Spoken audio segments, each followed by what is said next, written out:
Nah, sekarang kita akan coba kembali membuat contoh codingan dengan memakai shape application.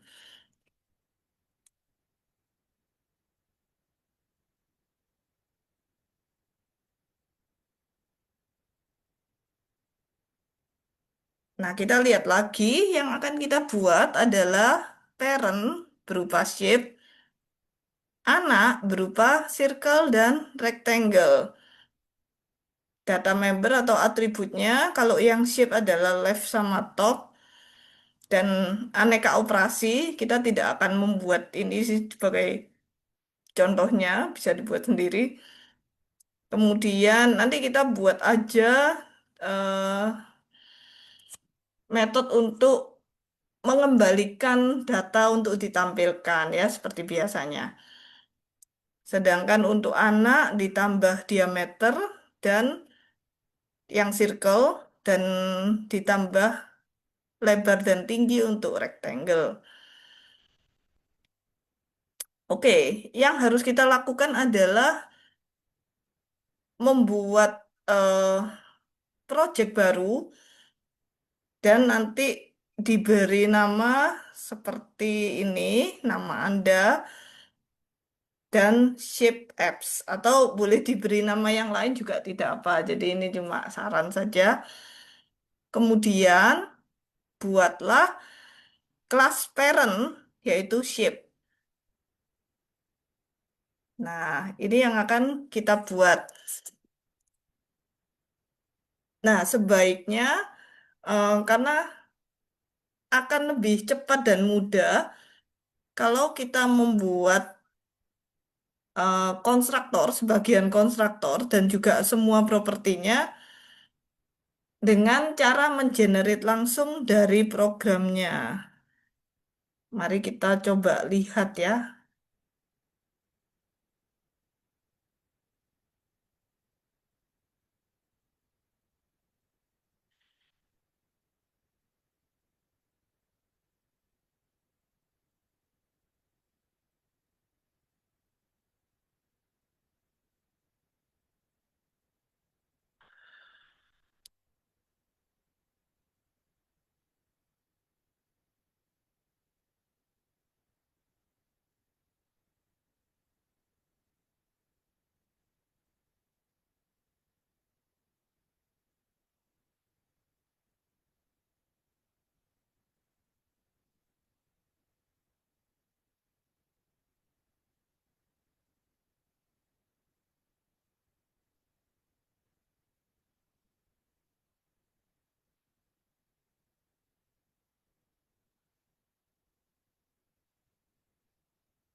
Oke, kita akan membuat project baru yang akan kita buat ini adalah console application seperti ini. Hanya untuk contoh memakai atau membuat kelas, kita beri nama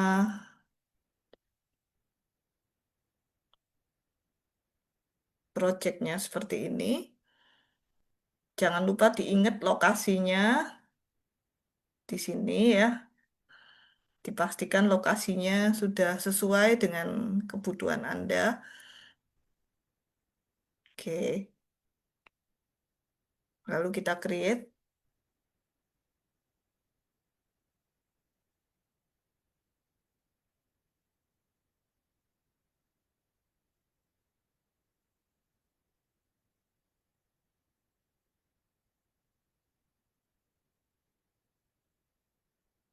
Oke, saya share ulang.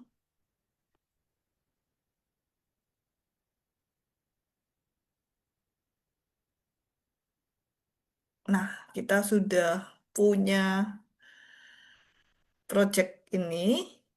Sekarang kita klik kanan untuk menambahkan kelas ya.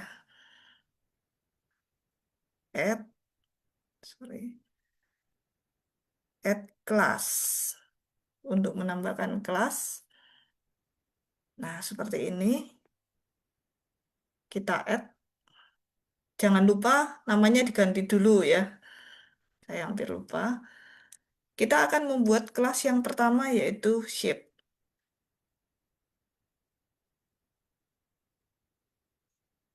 Oke, namespace ini adalah nama projectnya yang tadi kita buat. Nah, jangan lupa untuk kelasnya kita ganti menjadi public. Shape punya data apa saja? Kita bisa melihat tadi kita punya data left dan top. Dan kita harus membuatnya sebagai private.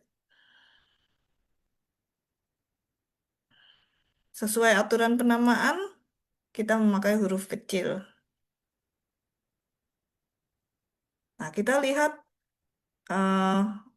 AI-nya sudah memberikan saran, tapi sarannya tidak selalu benar ya. Jadi lebih baik kita buat sendiri saja. AI hanya untuk yang sudah mengerti. Nah, kalau kita sudah membuat dua ini, maka kita bisa langsung generate property. Dengan klik kanan, di blok dulu, lalu klik kanan, lalu kita pilih Quick Actions and Refactoring. Nah, kita pilih Encapsulate Fields and Use Property. Oke, dengan demikian propertinya sudah tercipta dua ini ya. Ada lagi yang akan kita buat yaitu konstruktor. Maka quick action lagi, generate konstruktor. Nah, konstruktor yang dibuat ini adalah konstruktor yang pakai parameter. Oh iya, eh, sebaiknya membuat konstruktor dulu, karena kalau membuat properti dulu, Anda harus secara manual menggantikan ini. Praktek yang baik itu adalah, walaupun ini tidak error sih dan tidak salah, tetapi kalau kita sudah punya properti, sebaiknya kita akan memakai properti di mana saja, bahkan di dalamnya kelas itu sendiri. Karena properti tujuannya memang untuk mengubah data. Sedangkan seharusnya data aslinya tidak boleh diapa-apakan ya. Kita hanya bisa mengubahnya seharusnya lewat properti. Maka saya ganti huruf besar supaya seperti properti ini. Oke, nah bagaimana dengan konstruktor yang satunya? Konstruktor satunya harus dibuat sendiri. Nah, ini sudah diberikan saran yang tepat ya. Isinya adalah kita beri nilai awal. Anggap saja nol ya.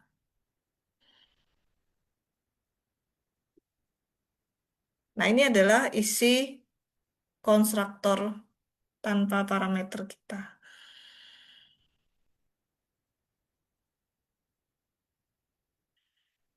Oke, jadi ini saya ingin menunjukkan kepada Anda bahwa ini bisa dilakukan untuk mempercepat proses. Setelah itu Anda boleh menambahkan metode yang lain di bawahnya ya.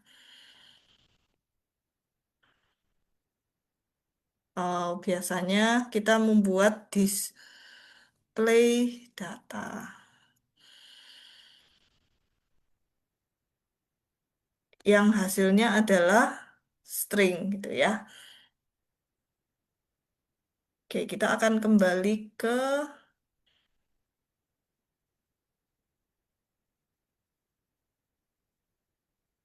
slide kita.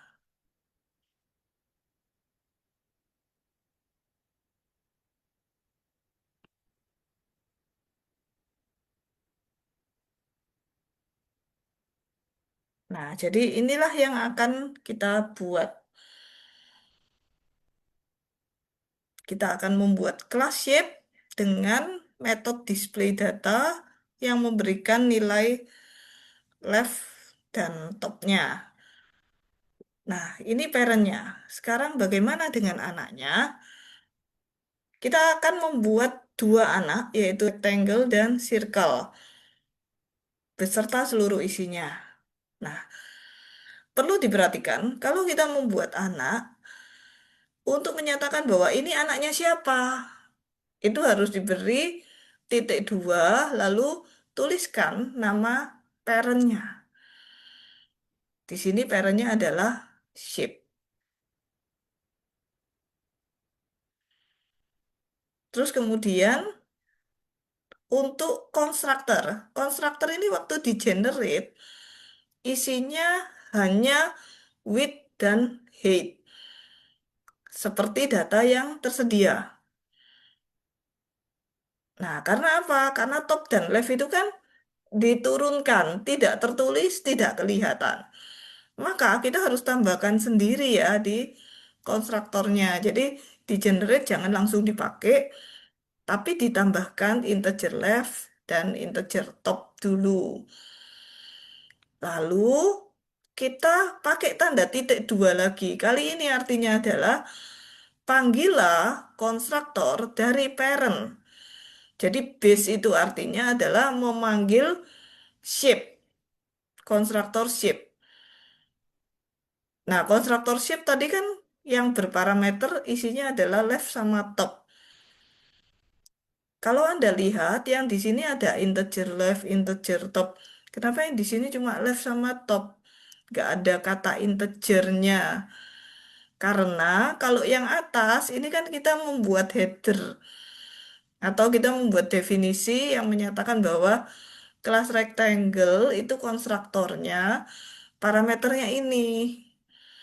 Sedangkan yang bawah titik dua base left, top itu kita memanggil atau menjalankan eh, konstruktor dari parent. Kalau menjalankan, memanggil konstruktor, meminta dia jalan, itu kan kita mengirim data ya. Jadi yang dikirim data apa? Data left dan top yang diambil dari sini, dari parameternya. Left-nya nanti dikirim ke konstruktor parent, topnya juga dikirim ke konstruktor parent. Sehingga isinya konstruktor anak ya cuma ini aja, datanya sendiri yang diatur.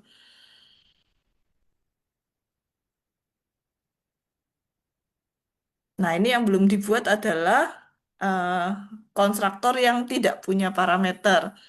Sama, nanti tinggal memanggil konstruktor parent juga ya. Bisa tambahkan sendiri.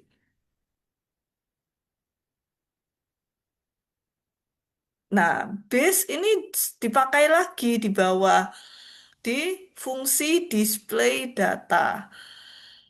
Base ini artinya adalah shape ya. Jadi base ini artinya adalah parentnya. Panggillah fungsi display data yang ada di parent. Loh, kok boleh namanya sama? Sebaiknya memang malah sama. Jadi untuk anak sama parent yang punya metode yang saling berhubungan, sebaiknya namanya disamakan. Programnya apa nggak bingung?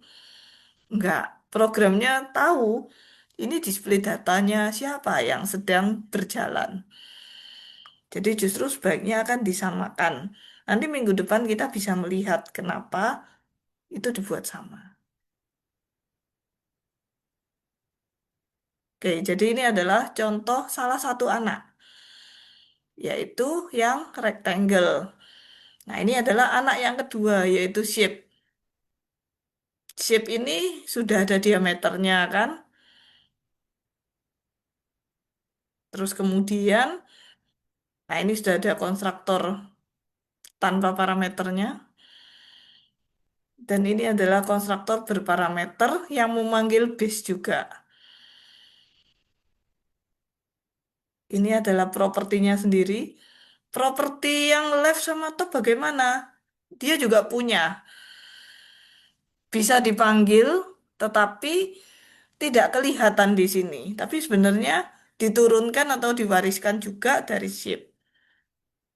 Nah, ini juga memanggil base display data di display datanya. Oke, jadi sebenarnya cukup sederhana. Object oriented programming ini intinya adalah kita mengikuti aturan main yang ditetapkan ya. Nah, sekarang bagaimana kita mencobanya dari program.cs? Kita mengetikkan perintah ini ya. Nah, waktu kita membuat objek rectangle, kita tidak bisa nulis langsung rectangle, rectangle seperti ini ya. Gara-garanya adalah kita memakai nama yang sudah dipakai oleh si Sharp. Jadi si Sharp itu punya rectangle dan circle juga. Kalau kelas yang kita buat dan namanya tidak umum, tidak akan sama dengan yang ada di C Sharp, maka sebenarnya kita tidak perlu menuliskan namespace-nya. Tapi karena ini nama yang umum, maka namespace-nya harus dibuat. Jadi ini adalah nama project-nya tadi. Agak berbeda dengan contoh yang waktu kita mencoba ya, tapi ini adalah nama project. Nah, jadi biasanya tidak seperti ini, tapi ini saya berikan contoh yang kalau kita pakai nama yang sama dengan si siap untuk nama kelasnya. Karena kalau nggak ditulis shape inheritance, dia akan nanya, bingung. Rectangle mana yang kamu maksudkan? Karena ada dua kelas rectangle yang ada sekarang ini.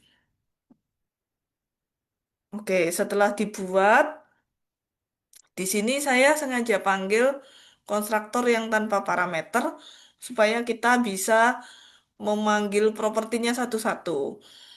Nah, kita lihat walaupun tidak pernah membuat properti top dan left, tapi kita bisa panggil top dan left dari rectangle. Demikian juga kita bisa membuat eh, atau bisa memanggil top dan left dari circle. Walaupun di circle sendiri nggak pernah membuat top dan left.